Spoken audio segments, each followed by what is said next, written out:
kan dia menyangkut investasi dan perdagangan juga gitu. Is it on? Yes. Oke, kita mulai aja ya. Posisi, oke.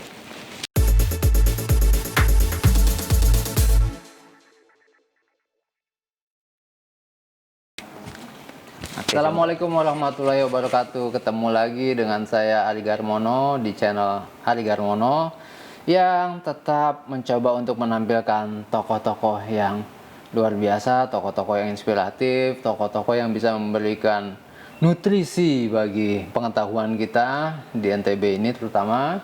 Dan kali ini saya menghadirkan Mas Supiandi yang biasa dipanggil Mas Andi. Ini beliau ini doyan sekolah, ya kan?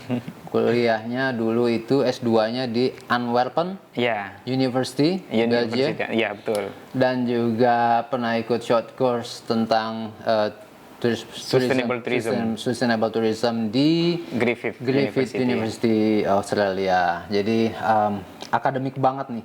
Tapi saya nggak pengen seakademik itulah ngobrolnya sekarang nih ya. Baik. Apalagi kaitannya sama ekonomi, sesuatu bidang yang terus terang itu agak jauh dari jangkauan saya tuh ya. Ngomong soal angka, ngomong soal data gitu. Tetapi saya karena ini kajiannya adalah ekonomi, ya saya mau ngomong sedikit soal data dulu ya. Baik. Gitu. Saya nyontek nih terpaksa ya gitu ya. Jadi saya pengen menggambarkan betapa sektor pariwisata ini itu luar biasa ya. Jadi dari 200 dari satu dari 9 angkatan kerja itu dari sektor pariwisata, which is sekitar 204 juta. And then 10,2% produk nasional bruto atau GNP itu berasal dari tourism. Dengan output sebesar 3,4 triliun dolar.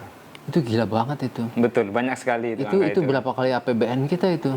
Lumayan gitu kalau kita angkakan gitu. Dan saya rasa angka yang ditunjukkan sama Bang Ari ini salah satu prestasi kita dan yang perlu harus kita tingkatkan gitu. Iya, harus ditingkatin karena kita baru kebagian dari angka itu. Devisa di sektor pariwisata 2019 itu 280 triliun. Betul. Jadi itu berapa persennya dari angka tadi gitu. Dan konsumsi turisme dunia itu sekitar 10,7% dari total konsumerisme dari seluruh bidang. Dan termasuk ini yang menarik, 10,7% itu dari total nilai investasi itu dari sektor pariwisata. Ini gitu. angkanya di nasional atau di NTB? Internasional. Internasional, oke. Baik, mungkin sebelumnya Bang Ari saya ucapin terima kasih dulu nih sudah mengajak ikut nimbrung di channel yang sangat keren ini. Saya mengikuti channelnya, bagus sekali. Berkaitan dengan apa yang disampaikan oleh Bang Ari tadi mengenai data-data di bidang pariwisata, betul. 10 tahun terakhir ini perkembangan tourism kita itu begitu bagus, baik itu di level internasional, nasional, bahkan kita di NTB. Bahkan tadi saya tanya itu apakah data ini di nasional. Kalau kita membandingkan misalnya di NTB sendiri ya, tahun 2019, ini tahun 2019 kemarin itu total investasi yang masuk ke NTB itu 49% itu di bidang pariwisata. 49% investasi yang ke NTB itu di bidang pariwisata. Betul. Wow. Berarti dengan kata lain, pariwisata itu otomatis menjadi backbone dari ekonomi NTB ya, 49% loh. Nah, itu kan terbagi lagi, sisanya 51% itu kan terbagi lagi ke banyak bidang yang lain. Ada pertambangan, pertanian. Nah, cuman begini, kita di NTB ini kalau secara angka investasi yang masuk itu cukup bagus. Yang perlu kita garis bawahi juga bahwa kontribusi sektor pariwisata di NTB ini belum semenggembirakan yang kita inginkan kayak begitu. Kalau kita melihat misalnya kontribusi PDRB gitu, kontribusi ekonomi terhadap PDRB itu mayoritas di bidang pertanian malah kita di NTB ini gitu. Nah, harapannya kita nanti dengan menggali potensi yang kita punya, kita bisa meningkatkan angkanya, kontribusi pariwisata terhadap PDRB kita begitu. Itu belum terlalu menggembirakan itu dalam artian jika dibandingkan dengan nilai sektor investasi lain yang masuk. Belum menggembirakan jika dibandingkan dengan kontribusi sektor lain terhadap PDRB. Misalnya, kan kita punya misalnya kayak pertanian, kemudian konstruksi, perdagangan, transportasi. Memang kalau kita lihat, kalau kita mengukur item pariwisata ini banyak sekali aspek-aspek yang masuk gitu. Misalnya kayak multisektor gitu. Kayak perdagangan itu ada juga kontribusi sektor pariwisata di sana. Transportasi ada juga kontribusi sektor pariwisata di sana kayak begitu. Multisektor, multiplier effect, multi skill, serba multi memang pariwisata ini ya. Dan Mas Supyandi ini menganggap apakah memang sektor pariwisata ini yang harus menjadi focusing kita ke depannya di NTB? Di NTB. Oke. Mungkin sebelum saya mulai mendetailkan itu, saya mau memberikan gambaran dulu ya. Apa sih yang sebenarnya yang mendrive pariwisata itu kita berkembang di NTB? Kalau di ekonomi itu kan ada dua sisi, ada permintaan dan ada penawaran. Nah, penawarannya itu seperti apa? Kita memiliki destinasi. Nah, terus kemudian selain destinasi itu ada infrastruktur pendukung, misalnya ada hotel yang kita punya, ada homestay, amenitas lah. Amenitasnya, dan alhamdulillah di NTB ini angkanya itu terus bertambah begitu. Nah, sehingga ke depan kalau kita mau memfokuskan pariwisata ini untuk level NTB itu kita bisa menjadikan pariwisata ini sebagai sumber pertumbuhan ekonomi kita. Nah, tetapi banyak catatannya gitu. Nah, kalau mohon maaf ya, misalnya kalau kita melihat 10 tahun terakhir misalnya pemerintahan TGB, sektor pariwisata itu diunggulkan betul begitu. Nah, sekarang ini pun masih diunggulkan, tetapi polanya itu agak berbeda. Polanya kalau sekarang ini yang saya amatin itu adalah penyebaran program, tetapi pada endingnya adalah ke pariwisata. Tetapi kalau misalnya yang dulu programnya itu langsung difokuskan ke pariwisata begitu, jadi tidak disebar begitu. Tapi memang endingnya sih akan menuju kepada pertumbuhan ekonomi yang bersumber dari pariwisata juga begitu. Ya, kalau zaman TGB itu sebetulnya jualannya itu jelas ya, maksudnya secara brandingnya itu kan jelas ya, wisata halal. Nah, kalau sekarang ini lebih kepada penyebaran destinasi dalam bentuk desa-desa wisata. Iya, kita punya 99 desa wisata. Asmaul Husna. Asmaul Husna, betul. Keren programnya kayak gitu. Keren ya? Keren. Programnya keren. Sekarang kita berbicara implementasi. Kalau kan saya bilang programnya kan keren begitu. Kenapa? Karena tadi kita ingin memperbanyak destinasi begitu. Nah, tapi kalau implementasinya Bang Ari mungkin lebih paham. Ya, kalau menurut saya sih kita nggak butuh sebanyak itu ya, 4-5 desa wisata dengan standar yang baik itu lebih menguntungkan, sehingga kemudian tidak ada pendangkalan makna terhadap desa wisata. Sekarang dikit-dikit orang bikin desa wisata, selfie jadi desa wisata. Dan itu hanya musiman gitu. Ketika baru di launching muncul, tapi setelah seminggu 2 minggu bahkan 30 menit setelah di launching, Bang Ari tahu sendiri itu seperti apa ininya begitu. Itu sih. Tapi saya bagaimanapun juga karena itu sudah menjadi sebuah program ya, tentu harus kita kawal ya. Betul, kita harus dukung total. Harus dukung total. Nah, secara intervensi anggaran nih kira-kira nih ya, dalam hal apa anggaran untuk sektor pariwisata ini yang paling urgen untuk diintervensi? Oke, kalau kita berbicara anggaran, memang anggaran ini kan selalu ada keterbatasan. Tadi Bang Ari juga jelasin gitu bahwa pariwisata itu kan banyak efek-efeknya, banyak sektor-sektornya yang bisa kita dorong. Kalau menurut saya, sektor yang bisa kita kembangkan kalau untuk sekarang ini adalah satu, penyiapan destinasinya, kemudian yang kedua nanti kita berbicara marketing. Kalau secara marketing, jadi infrastruktur ya, infrastrukturnya kita harus siapkan. Infrastruktur, kemudian juga destinasinya. 2 destinasi. Iya, destinasinya. Ketiga promosinya tadi. Ketiga promosinya begitu. Soalnya begini sekarang, bersyukurnya kita ini sejak tahun 2020 ini ada permen baru nomor 2 tahun 2020 itu dari Bappenas. Kalau kita mau membangun kawasan pariwisata, dananya itu kita tidak hanya mengandalkan yang bersumber dari APBN ataupun APBD. Permen dari Bappenas. Bappenas. Iya, peraturan Menteri Bappenas itu nomor 2 tahun 2020 tentang kerjasama pemerintah dan badan usaha dalam menyiapkan infrastruktur. Misalnya nih kita di NTB mau membuat kawasan pariwisata. Nah, di dalam kawasan pariwisata itu kan ada infrastrukturnya. Nah, di dalam permen ini diatur bahwa untuk menyiapkan infrastruktur itu kalau sebelum permen ini disiapkan oleh siapa? Disiapkan oleh pemerintah. Daerah. Ya, kalau melalui APBN ataupun APBD.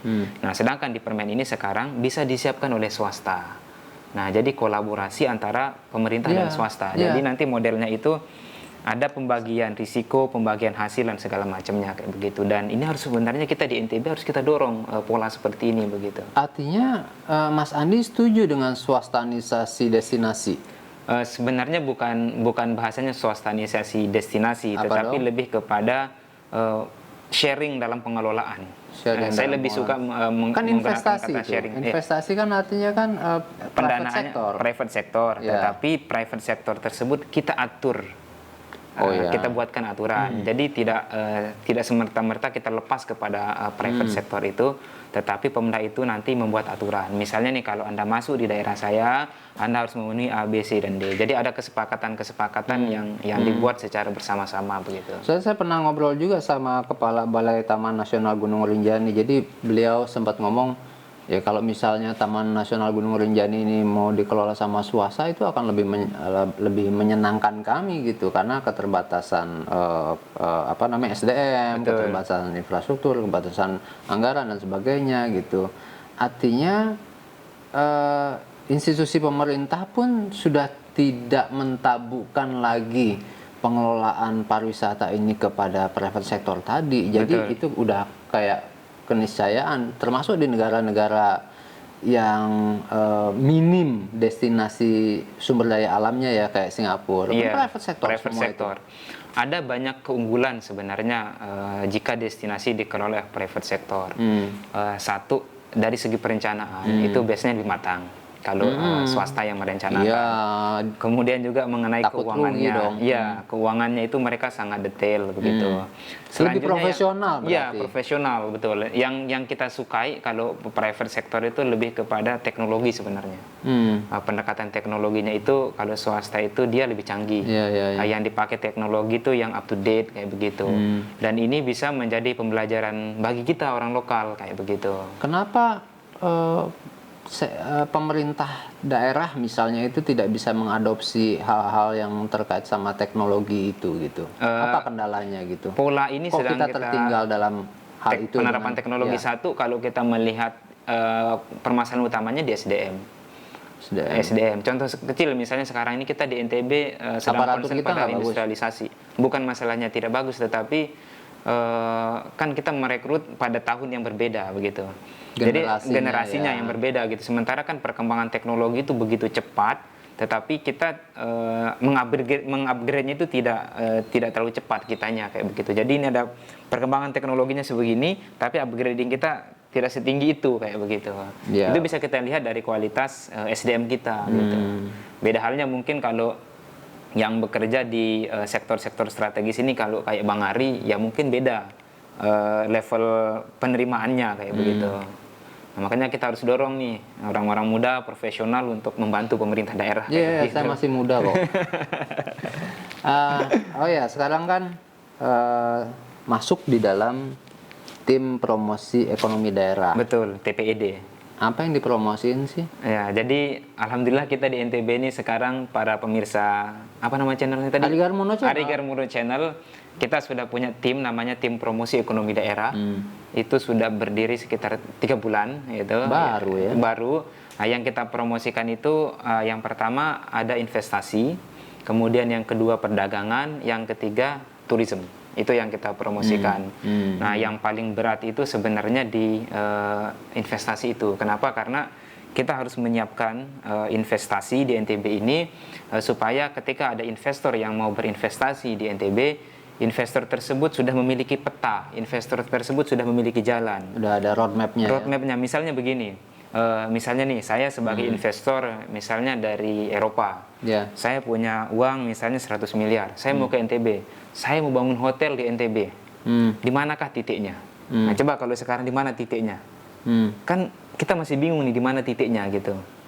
Pemendak kita juga masih belum. Mark Zuckerberg yang tahu tuh. Nah, jadi tim ini juga bertugas untuk menyiapkan kawasan investasi itu. Nah, ya mirip-mirip nanti kita akan buat masing-masing kabupaten kota itu akan punya seperti kayak Mandalika. Nah, itu visi kita begitu. Setiap kabupaten itu harus memiliki kawasan investasi sesuai dengan potensi daerah tersebut. Misal kalau dia punya potensi pariwisata, yang akan kita dorong adalah kawasan pariwisata. Kalau dia punya potensi industri, yang kita dorong adalah kawasan industri begitu. Is it possible to be a good business untuk orang-orang yang pengen menanamkan investasi di NTB? Itu sangat bagus sekali. Kenapa kita bilang seperti ini? Karena di logika bisnis ini ya, di logika bisnis, logikanya investor, ketika sebuah tempat itu masuk di dalam kawasan investasi, baik itu modelnya di kawasan ekonomi khusus, kemudian kawasan pariwisata khusus ataupun kawasan strategis lainnya, ada banyak kemudahan-kemudahan yang bisa diterima oleh investor. Misalnya di sana itu ada namanya tax amnesty. Jadi untuk di awal-awal ada keringanan untuk pembayaran pajak begitu. Terus kemudian nanti ketika usahanya berjalan ada kemudahan di dalam promosi. Kenapa? Karena pemerintah juga akan membantu menurunkan program-program yang ada di sana. Contoh kecil misalnya kita berbicara kawasan ekonomi Mandalika. Nah, ketika teman-teman misalnya para investor menginvestasikan dananya di kawasan Mandalika, nanti kan pemerintah di sana, pemerintah pusat itu mencari event-event yang akan dilaksanakan di kawasan Mandalika. Nah, itu nanti secara tidak langsung akan mempromosikan destinasi-destinasi atau mempromosikan apa yang dimiliki oleh investor tersebut begitu. Nanti misalnya kalau teman-teman membangun hotel di kawasan Mandalika, ada event misalnya nih MotoGP tahun 2021 di sana, otomatis kan tuh tamunya datang secara langsung begitu tamunya. Jadi si pemilik si pemilik usaha ini tidak susah-susah mempromosikan usahanya sendirian, tetapi dipromosikan juga oleh pemerintah, baik itu pemerintah daerah ataupun pemerintah pusat begitu. Ya, kalau kita bicara promosi untuk investasi berarti kita sudah punya sebuah market, sebuah master plan ya. Betul. Master plan bahwa NTB ini dalam 5 tahun, 10 tahun itu akan diposisikan seperti apa. Betul, gitu. Betul. Nah, itu gimana tuh master plan-nya tuh? Emang sudah ada? Sedang kita bahas dan beberapa sudah kita buat. Nah, mungkin perlu juga saya sampaikan di kesempatan yang sangat baik ini karena channel viewersnya banyak ini kita harus sampaikan. Kita di NTB ini punya beberapa kawasan investasi yang sedang kita coba untuk kembangkan terus-menerus. Yang pertama kalau kita berbicara Lombok Tengah, ada Kek Mandalika di sana. Itu Kek Mandalika itu nilai investasinya sampai 32 triliun. Itu. Berapa? 32 triliun nilai investasinya.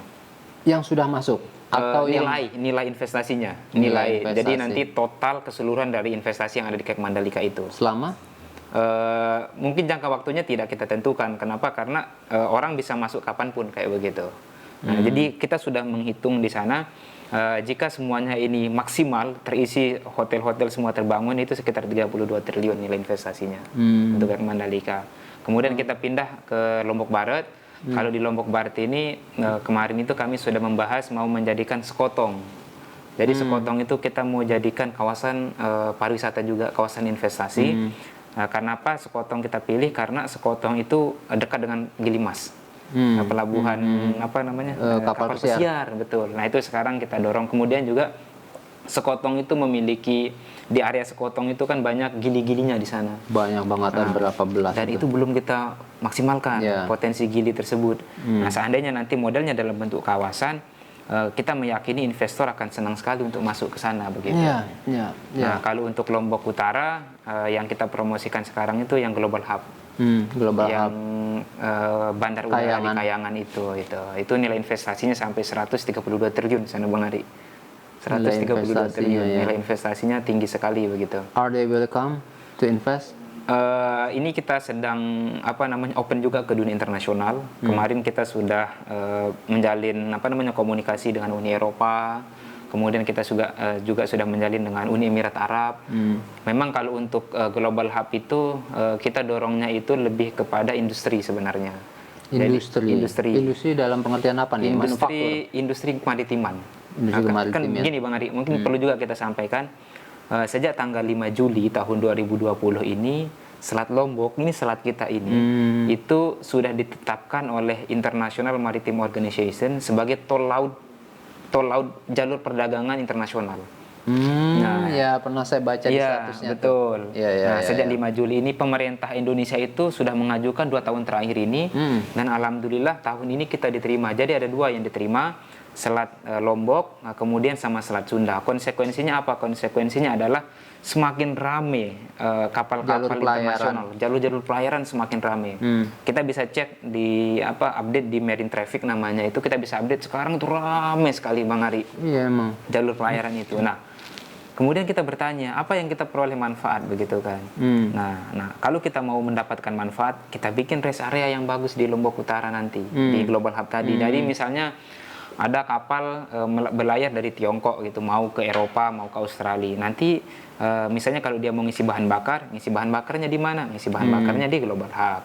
Dia mau istirahatnya di mana? Istirahatnya di Global Hub begitu. Kalau istilah geopolitiknya itu disebut dengan choking point itu gitu ya. Betul. Jadi, choking point. Di mana kapal berlayar, di situ juga dia harus membayar semacam apa ya?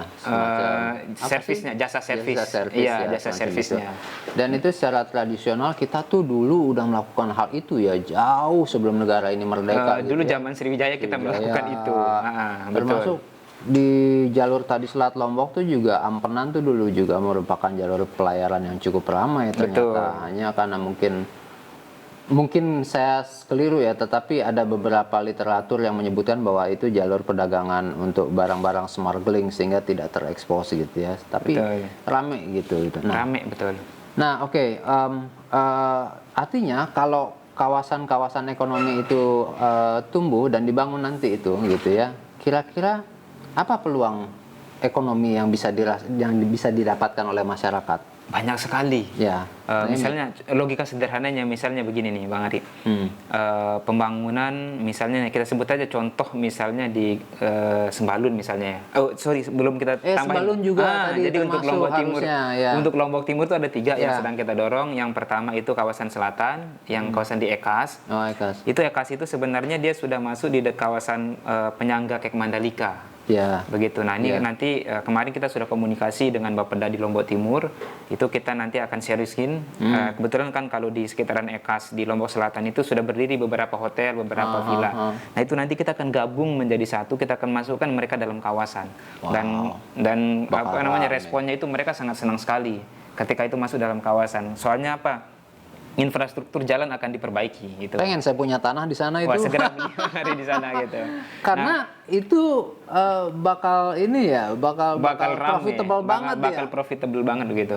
Nah, bahkan mungkin kalau Bang Adi dengar juga sekarang beberapa tanah di kawasan Ekas dan segala macam itu harganya sudah naik begitu di sana. Kemudian yang kedua yang akan kita kembangkan Sembalun. Nah, Sembalun ini kemarin sempat rame gitu kan di media sosial. Dinas Pariwisata mau buat kawasan pariwisata khusus KPK di sana. Nah, kebetulan besok pagi saya ditugasin sama pimpinan. Dan dia memang sudah masuk dalam kawasan strategis pembangunan ya, KSPN itu. Masuknya itu KSPN-nya Rinjani. Jadi bukan hanya Sembalun. Sembalun itu adalah bagian dari KSPN. Iya, part of-nya. Saya pikir Rinjani, Sembalunnya. Bukan. Sembalun itu adalah part of-nya. Jadi nanti itu kalau kita melihat di KSPN-nya itu masuk juga Lombok Tengah di sana, masuk juga Lombok Utara kayak begitu. Nah, cuma nanti kita ingin fokus mengembangkan Sembalun gitu. Nah, nanti kan Sembalun ini kalau bisa kita kembangkan menjadi kawasan, tentu banyak sekali investasi yang akan berdatangan. Sebagai contoh, kemarin itu kita sudah video conference dengan Uni Emirat Arab.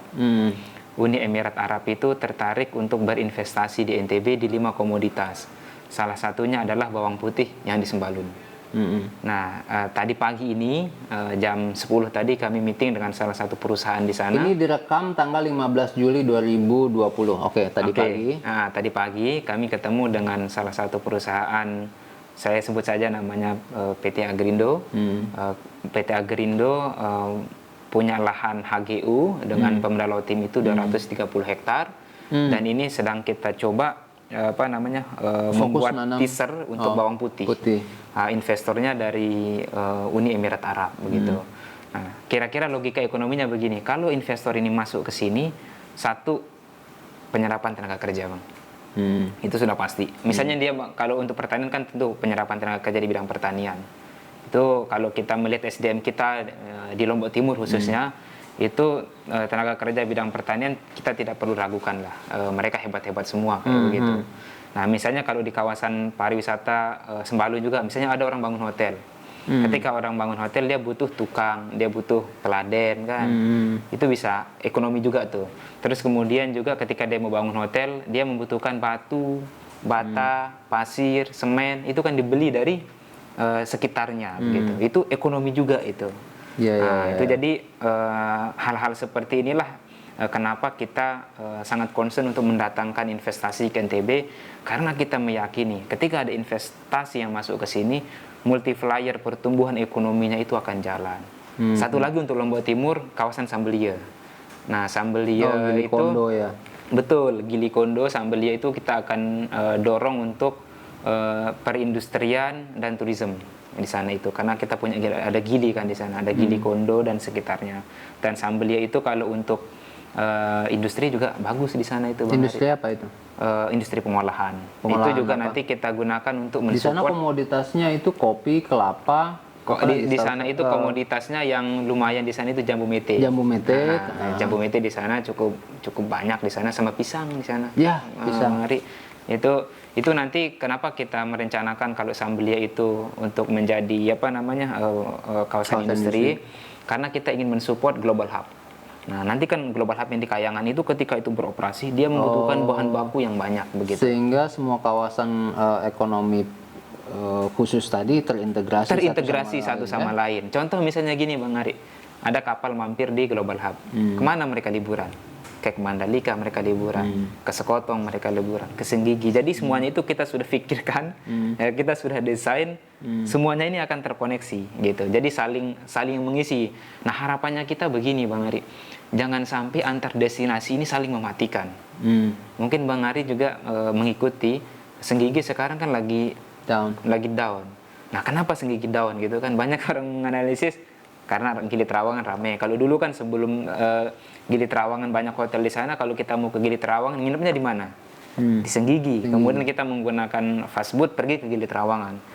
Nah, sekarang kan down tuh. Nah, ya, Senggigi sepi itu karena pertama bandara pindah ke Lombok Tengah, ya. Terus kemudian dia tidak melakukan improvement apa-apa gitu. Betul. Sehingga tidak ada spesialisasi dalam konteks pariwisata. Jadi, mau ke Senggigi ngapain gitu kan? Gitu. Kata kunci yang sering kita lupakan di dalam pariwisata kita di NTB, mohon maaf, inovasi. Nah, kalau kita berbicara dunia pariwisata itu, inovasi itu tidak boleh lepas. Kalau menurut saya itu inovasi itu wajib begitu. Jadi kalau kita datang ke destinasi, misalnya minggu ini kita datang sama kondisinya, minggu depan kita datang itu lagi kondisinya, bosen dong kita. Nah, jadi kita harus ada sesuatu yang baru. Harus ada sesuatu yang baru. Even Bali yang sudah begitu maju aja terus membangun fasilitas wahana-wahana baru kok gitu ya. Betul. Kita tapi kalau saya sih nggak termasuk orang yang setuju dengan mazhab mass tourism itu sih sebetulnya. Biarin aja kawasan-kawasan yang ada di Lombok ini tidak terlalu tersentuh oleh investasi, tetapi kemudian mereka secara mandiri mampu mengelola sehingga menjadi kawasan yang eksklusif, kayak Wairebo misalnya. Itu kan kita mau masuk ke sana itu bayarnya mahal. Gitu. Tapi gengsinya tinggi kalau kita ke sana gitu. Maldives lah kalau contoh di luar negerinya kayak gitu. Sebenarnya gini, Bang Ari, kalau kita melihat konsep kawasan itu identik mahal kan. Contoh misalnya Nusa Dua, siapa yang bisa masuk ke Nusa Dua? Orang-orang yang punya duit, uang cukup lah kayak gitu ya, terutama kan orang luar negeri. Nah, kalau kita bisa mengklasterkan itu, nanti misalnya untuk kawasan ini harganya sekian, nanti mungkin kita bikin klasifikasi yang mass tourism di mana, kemudian yang quality tourism di mana begitu. Nah, kawasan-kawasan ini memang kita harus arahkan untuk ke sana quality tourism itu. Saya setuju kalau itu harus ada klaster itu. Jangan semuanya kemudian di mass tourism kan. Di mass tourism kan atau diintervensi semuanya oleh investor begitu. Betul. Nah, ini nih kan tadi tuh menggebu-gebu cerita soal investasi gitu ya. Nah, orang sering beranggapan bahwa kebijakan pro investasi itu punya sisi mata pisau yang lain, yaitu akan menyebabkan tuan rumah. Itu langsung kesimpan tadi tuh ya? Iya, kesimpan. Kenapa nggak memilih untuk menumbuhkan entrepreneurship di masyarakat gitu ya, ketimbang mencoba menghadirkan sebegitu banyak investasi begitu? Betul. Bukankah kedaulatan masyarakat itu akan menjadi lebih tinggi? Masyarakat akan lebih berdaya dan kemudian efeknya itu akan lebih lebih luas gitu ketika masyarakat sendiri yang menjadi pelakunya. Betul Bang Ari. Jadi begini, di konsep yang kita gagas bersama ini ada beberapa pendekatan yang kita gunakan. Yang pertama, kita siapkan proyeknya, lokasi proyek dan segala macamnya. Ketika itu sudah selesai, satu, kita akan tawarkan ke daerah dulu. Kita akan tawarkan ke daerah. Dalam artian nanti apakah Pemda bisa, BUMD kita bisa. Misalnya nih BUMD kita nggak bisa, kita akan tawarkan ke orang lokal, orang-orang kaya yang ada di NTB ini. Tapi kalau jika orang-orang kaya di NTB ini tidak bisa, kita akan tawarkan ke level yang lebih tinggi, ke nasional kayak begitu. Nasional nggak bisa, kita akan coba tawarkan di dunia internasional kayak begitu. Jadi ada layernya kayak begitu. Dan kalau saya pribadi itu selalu bersepakat bahwa ketika kita membangun daerah, yang kita gerakkan itu adalah orang-orang lokal kita dulu begitu. Iya Itu yang kita utamakan. Iya dong. Nah, tetapi kalau kita mentok nih Bang Arya, nggak ada, kita nggak mampu dan segala macam. Kalau menurut saya nggak ada salahnya kita bergandengan dengan orang lain. Dengan catatan kita berjalan bersama, kemudian nanti kalau ada risiko kita tanggung bersama, ada profitnya kita tanggung bersama kayak begitu. Jadi ada layernya yang kita. Jadi tidak ujuk-ujuk langsung kita mendatangkan investor dari luar. Nah, terus dengan segala macam forecasting terhadap investasi di NTB tadi, di tengah era pandemi ini gitu ya, di tengah kondisi pandemi ini, forecastnya tadi itu berubah nggak tuh? Berubah. Jadi apa yang berubah? Kita awalnya itu tahun 2020 ini target kita itu 16 triliun untuk investasi di NTB. 2020. Triwulan 1 2020 tercapai 2,4 triliun realisasinya. Jauh.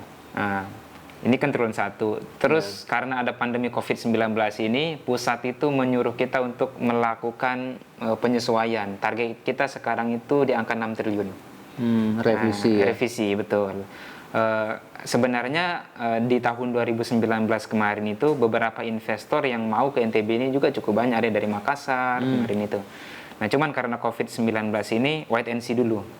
Mereka menunda dulu kayak begitu. Sambil tetap sih kita kontak dengan mereka sehingga nanti ketika pandemi ini selesai, mereka akan kita berharapnya mereka tetap melakukan investasi di sini begitu.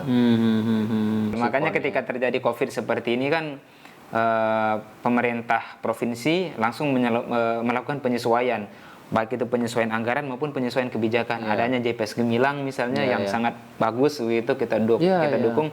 Itu bisa menghidupkan UMKM. Bayangkan coba kalau tidak ada JPS Gemilang. 3.500 UMKM 3.500, 4.000-an Bang. 4.000 ya? 4.000-an UMKM yang terbantu dengan adanya program JPS Gemilang itu begitu. Nah, kalau tidak ada pandemi COVID-19, yakin nggak ada program itu? Nggak ada program itu. Jadi COVID ini kadang-kadang membawa berkah juga bagi UMKM begitu. Ya, bagi UMKM ya. Oke, Mas Andi sampai saat ini optimis nggak bahwa dulu waktu zamannya TGB, angka pertumbuhan ekonomi kita di NTB ini sempat di atas rata-rata nasional loh. Sampai 15% dulu. Ya, gila itu. Iya. Itu dengan tambang. Orang pusat pun heran gitu. Iya. Kenapa NTB seperti ini gitu. Can we do that again? Bisa kita lakukan. tetapi kerja kerasnya luar biasa. Dulu zamannya TGB itu pertumbuhan ekonomi kita rata-rata di atas nasional ya, bahkan 2015 itu kalau nggak salah sempat menyentuh angka 15% gitu. Itu karena kita diberkahi sama tambang yang sedang berproduktif begitu. Nah terus setelah itu menurun triwulan 1 kemarin 2020 ini hanya 3% kita ekonominya tumbuh ya karena Covid juga. Nah kalau kita masih tumbuh tapi ya masih itu lebih tinggi dari nasional. Nasional aja 2%. 2%. Nah, kita di NTB ini tumbuh 3%. Kalau saya sih melihatnya itu kita bisa tumbuh itu karena sektor yang berkontribusi ke ekonomi itu tidak terkena Covid langsung, yang berkontribusi banyak. Mungkin karena salah satunya JPS tadi. JPS itu adalah salah duanya. Yang pertama kan kita banyak itu kontribusinya pertanian. Nah, petani kita kan nggak kena Covid. Nah, terus kemudian yang kedua konstruksi. Konstruksi ini kan berkahnya dari gempa itu. Gempa 2018. Betul. Kemudian banyak sekali pembangunan perumahan dan segala macamnya. Perumahan di Lombok Utara. Rumah tahan gempa. Tukang-tukang terserap tuh. Konstruksinya berjalan. Aduh, untung banget ya ada macam itu ya. Iya, dan itu juga menopang ekonomi kita. Iya, betul. Nah, ditambah lagi dengan JPS Gemilang yang cukup membantu gitu bagi UMKM. Cuman yang kasihan itu sektor teman-teman pariwisata informal dan pariwisata. Saya nggak bisa membayangkan kemarin itu teman-teman pelaku pariwisata di sini tuh kehidupannya seperti apa kayak begitu. Aduh, kasihan. Banyak teman-teman saya tuh yang alih profesi. Jadi pengantar macam-macam ya. Ya, bisnis kuliner macam-macam lah. Yang awalnya mengantarkan orang, mengantarkan tamu, mengantar makanan. Tapi itu cara untuk survive lah gitu. Ya, I think it's temporary lah gitu. Betul. Badai segera berlalu. Segera berlalu. Oke. Dan begini Bang Ari mungkin ini kayaknya perlu kita dorong bersama ya. Apa itu? Kita kan NTB ini sekarang sudah menjadikan pariwisata ini sebagai kehidupan kita, backbone kita. Sementara itu NTB ini sering mengalami shock di dalam berbagai macam. Contoh-contoh shocknya misalnya gempa. Terus kemudian juga ketika terjadi gunung meletus di gunung Rinjani atau Batu Rinjani atau meletus di Gunung Agung juga kena juga kita shock gitu kan, pandemi. Nah kalau saya lihat si amatin memang kayaknya kita belum punya skenario kebijakan mitigasi di bidang pariwisata ketika terjadi shock. Iya. Untuk untuk warningnya kayak begitu. Misalnya nih, kalau terjadi gempa, apa solusinya? Iya, mitigasi bencana. Bencananya. Kalau terjadi pandemi, khusus di bidang pariwisata, apa solusinya? Kayaknya itu harus kita dorong itu, Bang Ari. Harus kita bikin itu simulasi kebijakan kalau terjadi bencana spesifik di bidang pariwisata sehingga nggak gagap. Iya, nggak gagap seperti sekarang ini begitu. Kalau sekarang ini kan kita gagap semua kayak begitu. Nah, yuk Bang Ari dorong itu, kita bantu nanti itu. Iya, kita sama-sama nanti ya. Nanti sama-sama kita diskusikan, kita pikirkan karena itu pasti butuh kajian yang agak dalam tuh. Kita gandeng teman-teman, ada STP, ada Poltekpar. Kalau SDM pariwisata saya yakin Bang Ari. Iya, NTB ini sudah yang jago-jago di bidang pariwisata di sini tuh. Mau yang doktor, mau yang master, mau yang praktisi, banyak kita punya. Banyak. Tinggal kita kumpul, kita susun bersama begitu. Ya, oke. Terakhir kali ya, ya ini terkait dengan masyarakat kita di bawah ini, terutama yang terkena dampak COVID ini secara ekonomi gitu ya. Kira-kira ada suggestion apa gitu yang kira-kira bisa membangkitkan ekonomi mereka, mungkin bisa disampaikan untuk kita bisa tetap survive itu apa? Baik, wah ini pertanyaannya keren ini yang terakhir ini. COVID-19 ini meluluh lantakkan sendi-sendi ekonomi kita ya. Kalau saya sih mau menyampaikan begini, langkah yang pertama yang kita lakukan adalah tahan untuk konsumsi berlebih dulu. Oke. Gitu. Kenapa? Karena pandemi ini seperti yang Bang Ari bilang tadi, kita nggak tahu sampai kapan terjadi. Nah, tahan untuk konsumsi berlebih. Jadi kalau punya tabungan, sebisa mungkin di keep dulu begitu, jangan dihambur-hamburkan begitu. Ya beli bajunya nanti setelah COVID lah begitu. Beli perhiasan dan segala macamnya tunggu setelah COVID selesai dulu begitu. Kemudian yang kedua, sekarang kita berfokus kepada peningkatan kemampuan dulu. Peningkatan upscaling diri kita gitu. Dan sekarang ini alhamdulillahnya kita bersyukur sekali banyak sekali media-media yang bisa kita akses untuk meningkatkan SDM kita. Ya. Nah, sehingga nanti ketika pandemi ini selesai, kita bisa push, udah siap itu. Nah, jadi ini untuk kita, ya kalau bahasa ininya mungkin kita istirahat dulu lah sejenak begitu, sambil kita memperbaiki kualitas kemampuan kita. Setelah itu nanti kita push. Nah, untuk yang di bidang ekonomi, kita bisa mengerjakan hal-hal yang kira-kira bisa membantu kita yang kita kuasai saat ini, tetapi itu bisa berkontribusi terhadap ekonomi atau berkontribusi terhadap dapur kita. Misalnya teman-teman di bidang pariwisata, kan sekarang lagi sepi itu. Nah, kira-kira bisanya apa sekarang? Misalnya, bisanya saya bisa bertani gitu. Nah, ayo kita bertani. Nah, bagaimana misalnya polanya saya tidak punya sawah misalnya begitu kan. Kan ada metodologi bertani yang kita menggunakan hidroponik, aquaponik, itu bisa kita lakukan begitu. Jadi kita coba mengerjakan hal-hal yang bisa kita kerjakan di luar pekerjaan utama kita. Kalau pekerjaan utama kita itu terkena dampak, tapi kalau pekerjaan utama kita tidak terkena dampak, silakan habis-habiskan. All out bekerja di sana sambil kita nanti ketika kita punya keuntungan, ketika kita punya pendapatan berlebih, kita bantu tetangga kita yang membutuhkan. Ya, dengan kata lain kita membutuhkan kreativitas yang tinggi di tengah situasi pandemi ini ya, artinya jeli melihat peluang dan kemudian kita juga harus memiliki kemampuan teknis yang lebih baik dari yang sebelumnya. Seperti itu gitu. Dan itu kita media untuk belajar dan kita jangan lupa untuk berbagi, Bang Ari. Oh iya, itu soalnya bisa menjadi buffer ini menjadi ketahanan sosial kita itu. Saya tidak bisa membayangkan ketika terjadi awal-awal pandemi kemarin kalau tidak ada program-program charity, donasi-donasi dari banyak orang, kita saling bantu. Dan itulah yang membuat ekonomi kita kuat sebenarnya, Bang Ari.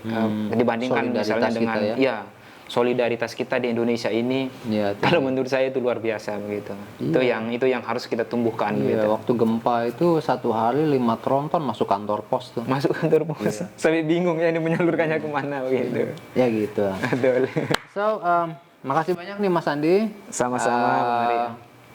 Senang bisa berbincang-bincang, menambah ilmu karena saya nggak punya basic ekonomi, jadi mungkin ini menjadi semacam sebuah refleksi juga buat saya bahwa ternyata persoalan ekonomi baik itu makro ataupun mikro itu harus mendapatkan treatment yang khusus, yang sungguh-sungguh gitu ya, sehingga kita di NTB ini khususnya bisa kembali lagi pada posisi yang baik ketika era pandemi ini nanti selesai. Mungkin gitu kira-kira ya. Betul sekali, setuju.